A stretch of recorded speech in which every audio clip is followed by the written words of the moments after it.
Hey everyone, we're super excited to have you joining us for our brief webinar on toxins, and we hope that we can provide you with some tangible things to do leaving this presentation to start reducing your toxin exposure and the toxins in your life. And then we're going to share an opportunity to delve a little bit deeper into detoxification and how you can integrate that into your health and wellness journey. So today we want to discuss if toxins are draining your energy. It'll be presented by myself and Dr. Wayne Carr.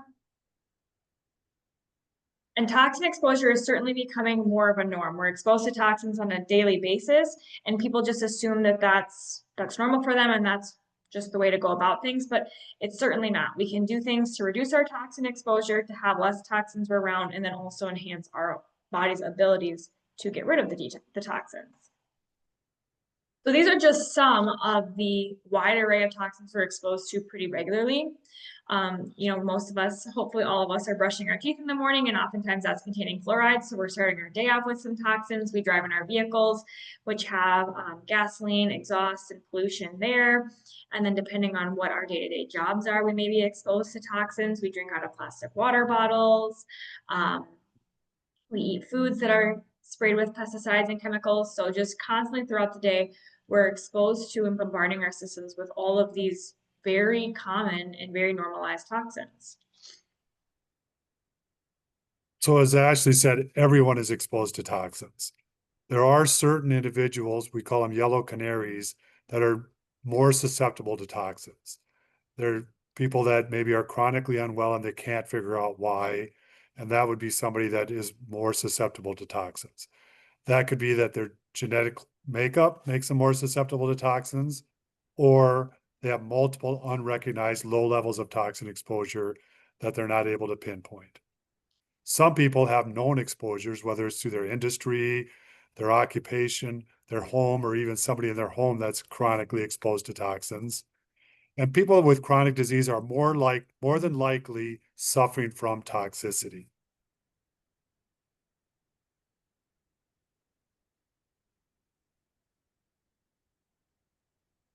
So here's a long list of diseases that have a significant contribution from toxins.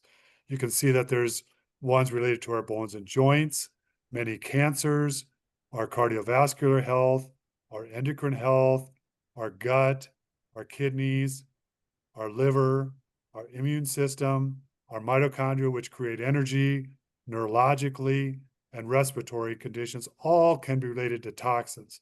So it's important that if we're suffering from disease, we have that thought in our mind, are toxins causing us to be fatigued and causing us to have problems? So interesting enough, when they looked at toxin exposures that have increased in our environment and our society and the rate of diabetes, there has been an equal increase of both.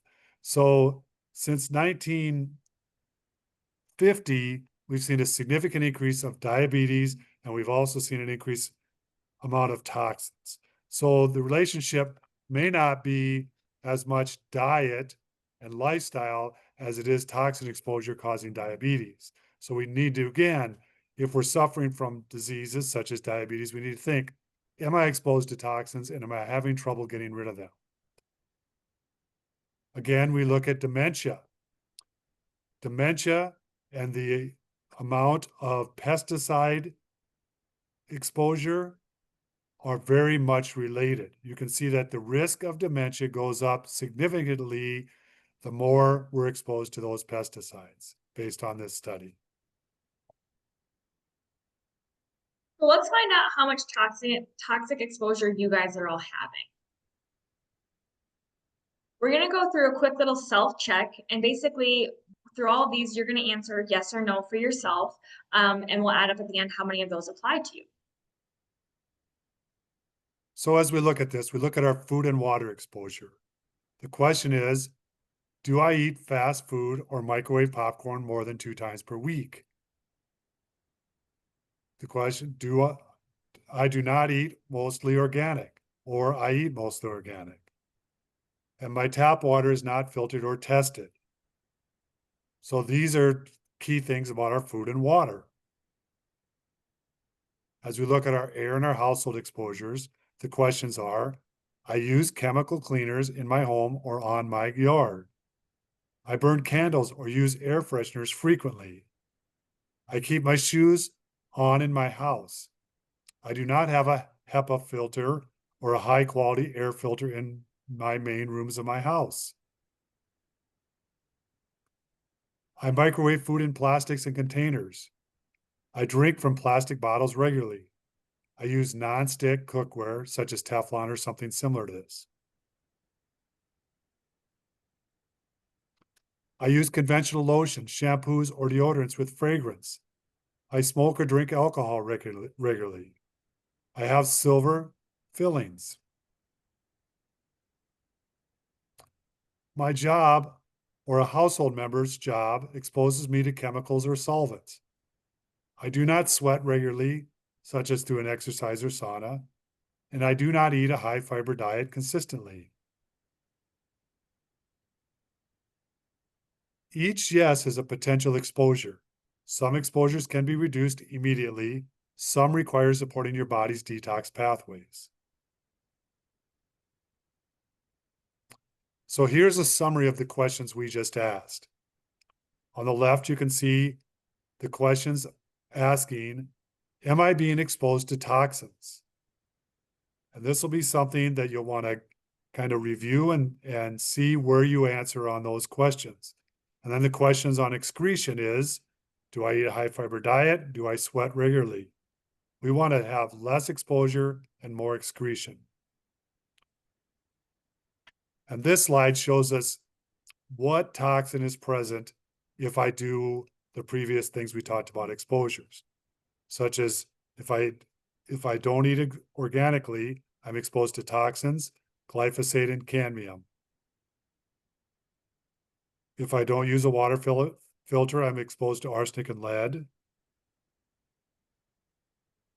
Without an air filter, I'm exposed to toxins.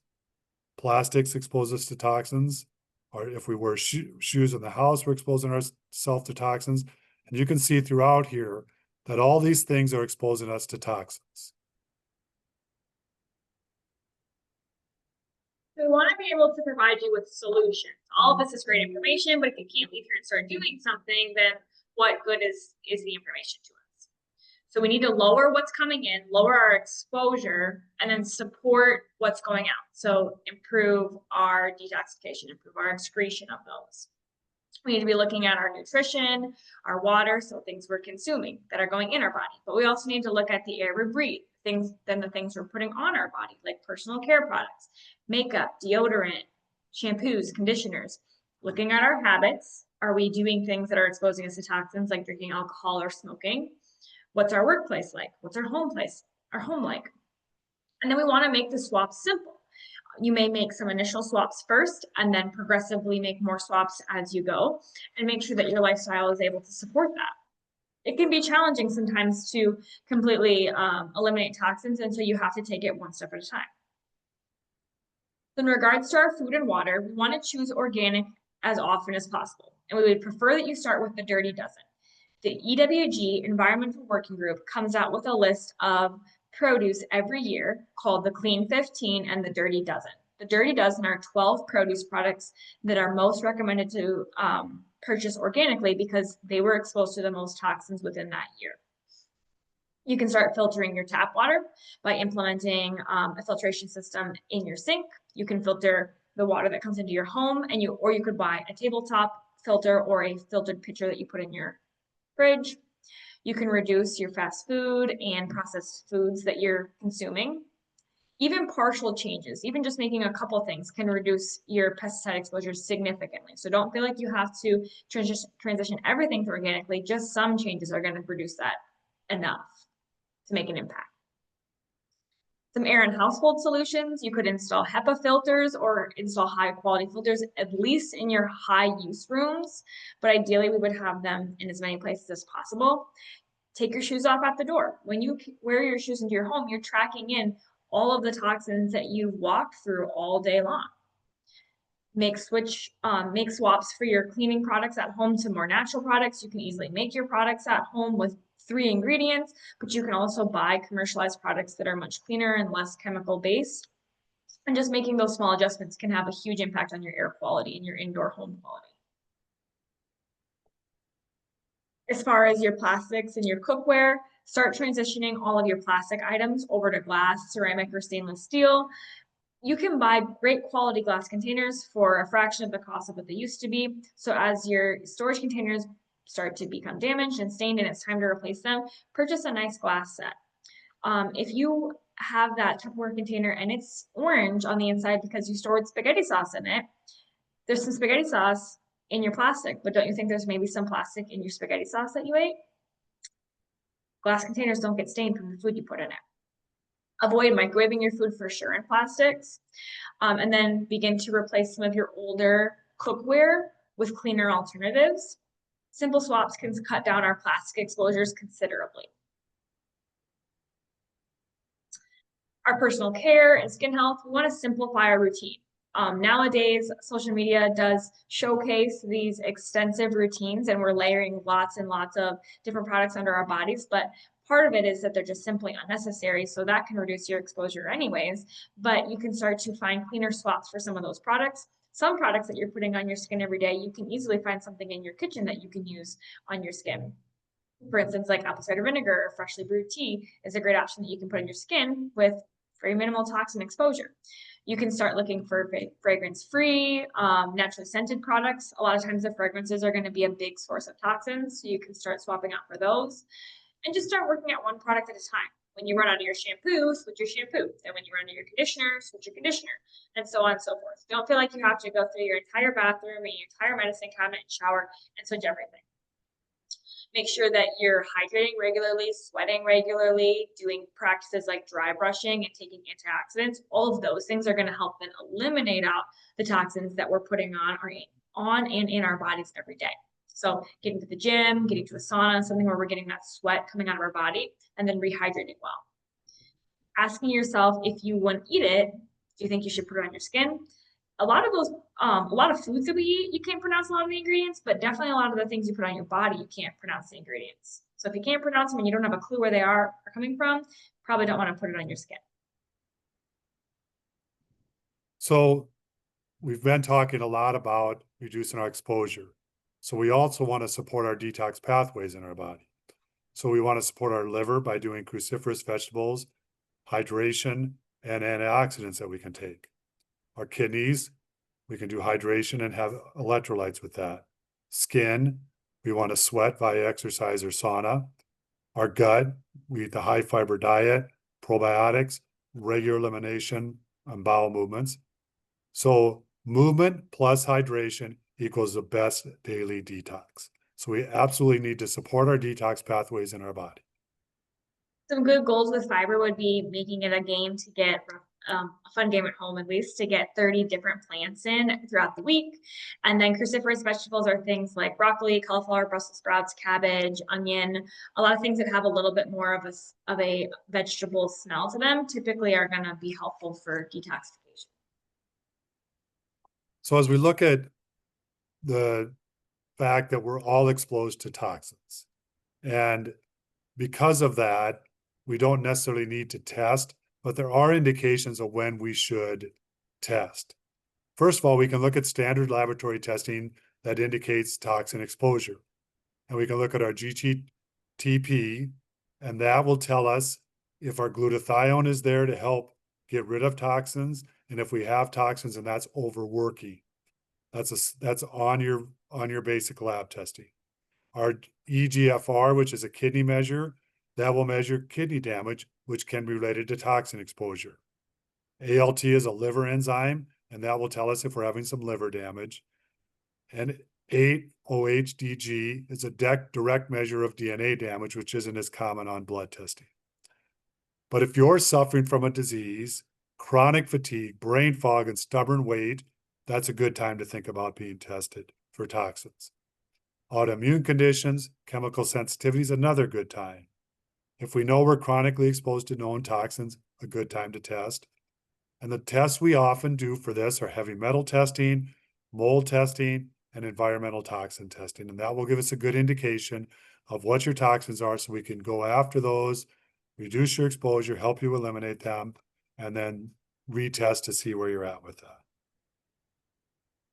So Joseph Asarno is a professor that has taught us a lot about toxins, and he believes the worst toxins out there are listed on your left there. And then with those toxins, they cause specific diseases, and where that source comes from is listed on the right. So it's important to understand that each toxin causes specific problems that we can address by reducing the toxin exposure through looking at those primary sources and helping our bodies eliminate.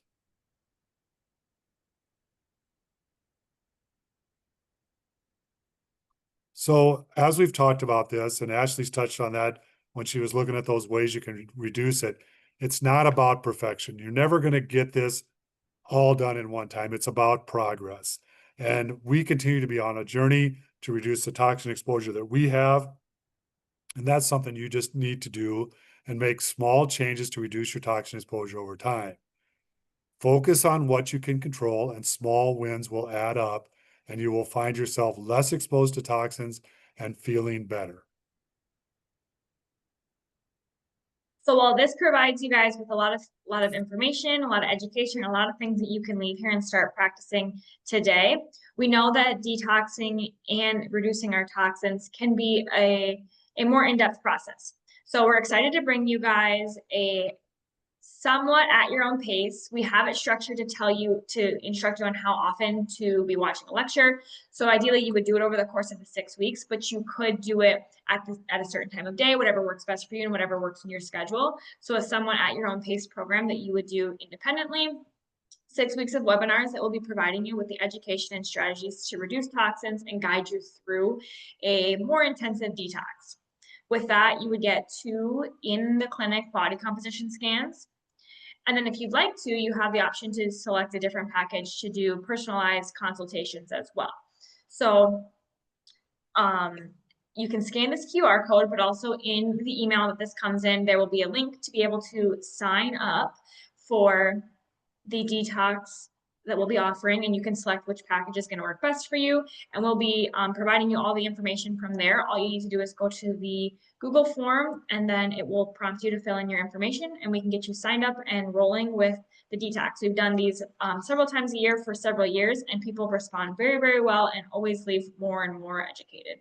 We really appreciate you guys listening to this today, and we hope that you're able to leave here with at least 1 to 3 things to start working on, and we almost guarantee that you'll feel better because of those changes.